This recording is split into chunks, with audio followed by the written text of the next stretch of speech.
Hello friends. उम्मीद है आप सब लोग अच्छे हैं। मैं भी अच्छी ही हूँ। पर आप लोगों को पता ही होगा कि मैं अपना शहर छोड़कर एक दूसरे शहर में बसने के लिए आई हूँ और ये डिसीज़न मैंने अचानक ही लिया। एक्चुअली पिछले साल मेरे हस्बैंड एक नए प्रोजेक्ट में काम करने के लिए इस शहर में आ गए थे। हमारे पुराने शहर में बस मैं और मेरी बेटी हम दोनों ही रह गए थे। अब आप लोग सोचोगे कि क्यों हम मेरे हस्बैंड के साथ उसी टाइम नहीं आ गए, क्योंकि मेरी बेटी उस टाइम क्लास 10th में आ रही थी। इसलिए उस टाइम नया शहर नया स्कूल उसके लिए ठीक नहीं होता। अब जब उसने 10th का बोर्ड एग्ज़ाम दे दिया तब मुझे लगा कि बहुत हो गया अलग अलग रहना। आप लोग मेरी बेटी को तो जानते ही हो। मोदू नॉवल के एक्सप्लेनेशन में वो मेरा साथ देती है। कुछ पुराने वन शॉट फैन फिक्शंस में भी उसकी वॉइस है। एक स्कूल में एंट्रेंस एग्जामिनेशन था जिसके लिए हम जल्दी से आ गए। हमें हमारा फ्लैट 1 अप्रैल को मतलब आज मिलने वाला था, पर उसमें अभी कुछ रिपेयरिंग का काम भी होना है। सब कुछ ठीक रहा तो हम नेक्स्ट वीक तक अपने फ्लैट में शिफ्ट हो जाएंगे। उसके लिए मुझे हरिद्वार जाकर अपना सामान भी पैक करना पड़ेगा। पिछले कुछ दिनों से मैं और भी फ्लैट्स देख रही हूँ, पर मुझे कुछ अच्छा मिला ही नहीं। मैं कुछ स्कूल्स में भी गई, पर एडमिशन तो बोर्ड के रिजल्ट के बाद ही होगा। उस टाइम हमें फिर से हरिद्वार जाकर रिजल्ट लाना पड़ेगा। बहुत सारी टेंशन की वजह से मैं कुछ लिख नहीं पा रही थी। फिर मैंने सोचा क्यों ना मेरे दिल की गहराई से का एक दो एक्स्ट्रा पार्ट लिख दूं।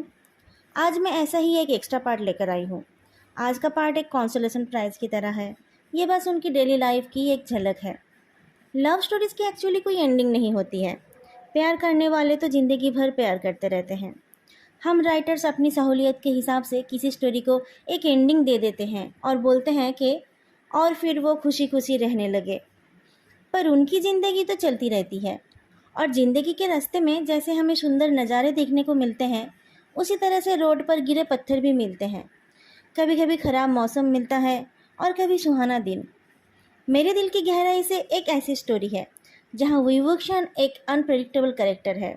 वो कौन सी सिचुएशन में क्या करेगा ये तो वो खुद भी नहीं जानता है। रिसेंटली मैं अपनी एक बहुत क्लोज़ फ्रेंड के हस्बैंड से पहली बार मिली। मान लेते हैं कि उनका नाम मिस्टर एम है। मिस्टर एम भी इसी घर में रहते हैं जहां मैं अभी रह रही हूँ। एक दिन डिनर के टाइम मिस्टर एम की वाइफ का कॉल आया तो वो उठकर जल्दी से बात करके आए।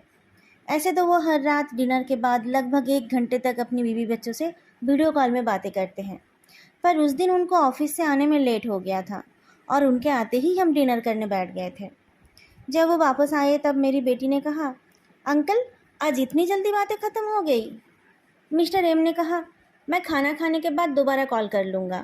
मैं ही रोज़ रात कॉल करता हूँ, लेकिन 10:30 बजे तक अगर मैं कॉल नहीं करता तो तुम्हारी आंटी खुद कॉल कर लेती है।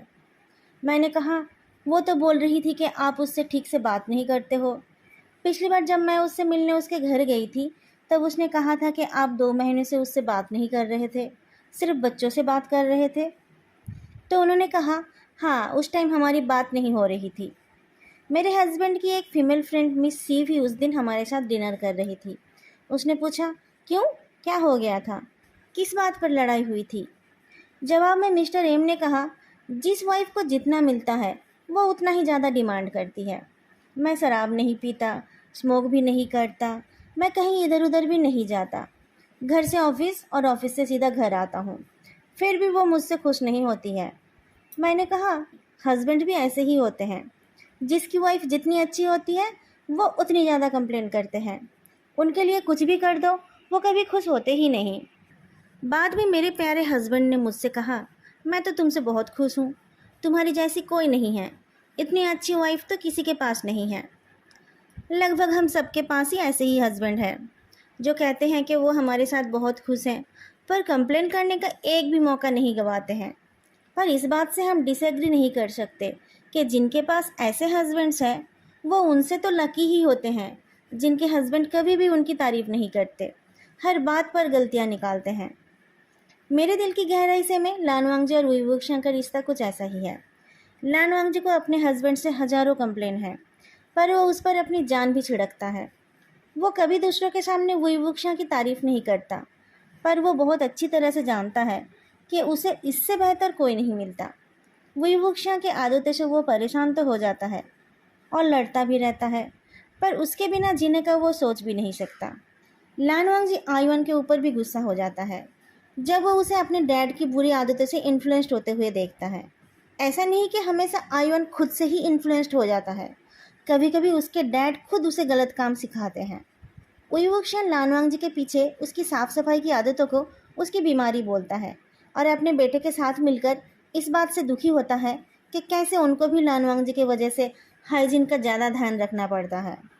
बाहर से आकर हाथ पैर धोना, बिना कपड़े बदले बेड पर ना बैठना, धुले हुए बर्तनों को दोबारा साफ करके खाना खाना या पानी पीना, बार बार हाथ धोना, ऐसे और भी बहुत कुछ।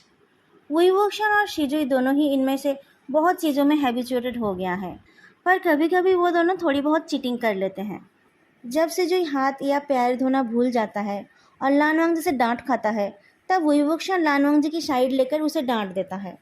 पर जब लानवांग जी आसपास नहीं होता है, तब वो अपने बेटे को लेकर चुपचाप ऐसा कुछ काम कर लेता है जो लानवांग जी को पसंद नहीं है और बोलता है, बस तेरे पापा को पता नहीं चलना चाहिए। वुइवुक्शन ऐसे तो घर के मामलों में बहुत ही एलूफ है, पर वो अपने हस्बैंड और बेटे को लेकर बहुत प्राउड है। उसे खुद आर्ट के मामले में ज़्यादा कुछ पता नहीं है, पर उसे पूरा विश्वास है कि लानवांग जी की लिखी हुई कविताएं एक्सेलेंट होती है।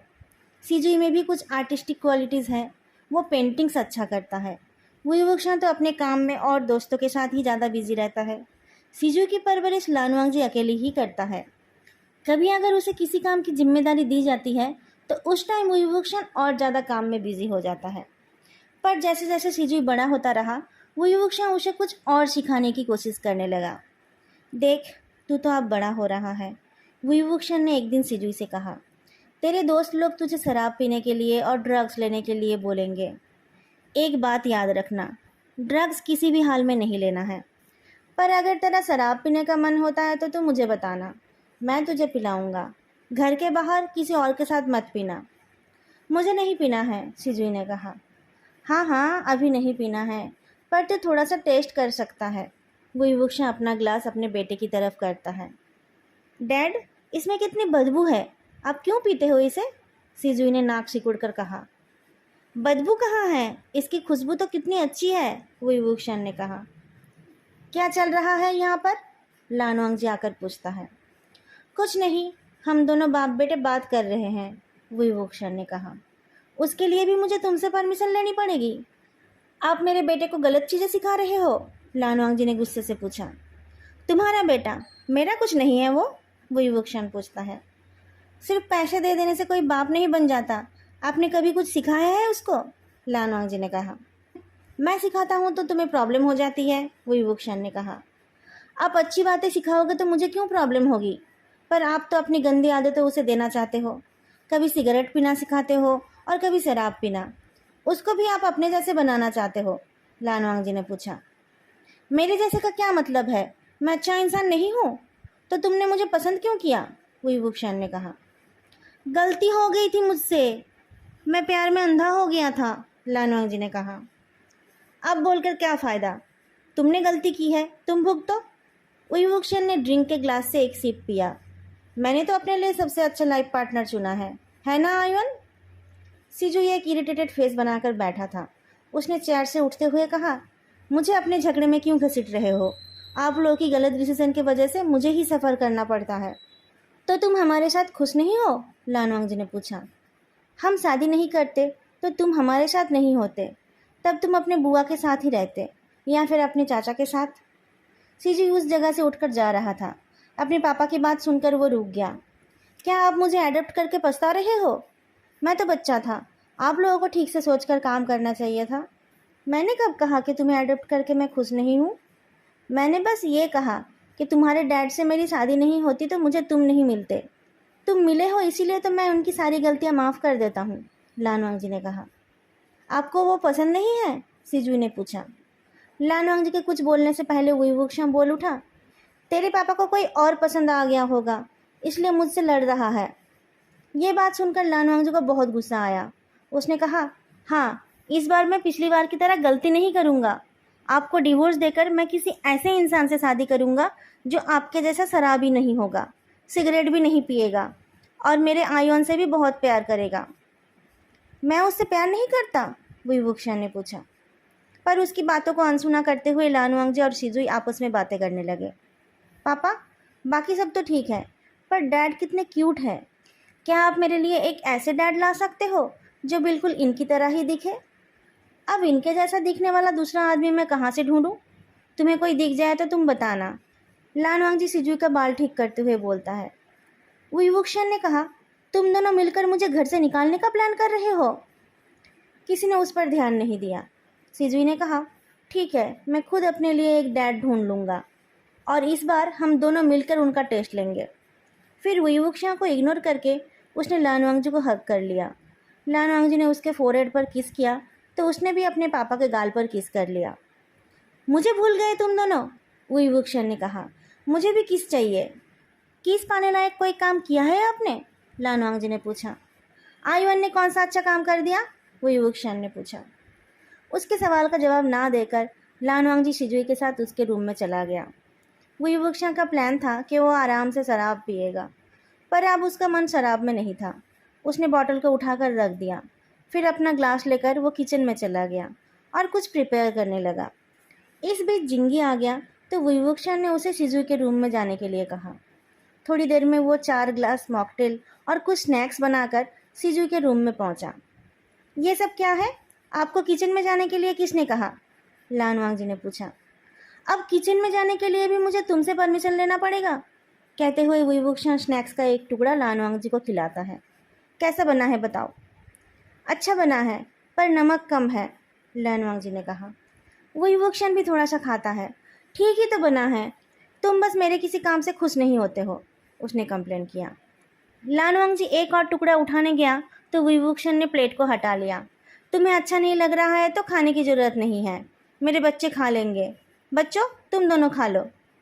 लानुआंगजी ने फिर हाथ नहीं बढ़ाया। उसने कहा, ये स्नैक्स ना बिल्कुल आपके जैसे बने हैं।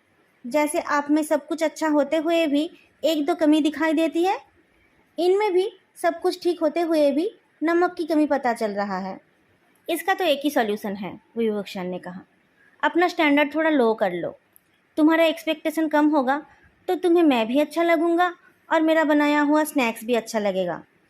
मॉकटेल का एक सिप पीकर लानुआंगजी ने कहा, इसमें चीनी कम है, दो, तुम्हें पीने की ज़रूरत नहीं है, कहकर वुईवुक्शन ने उससे ग्लास छीन लिया।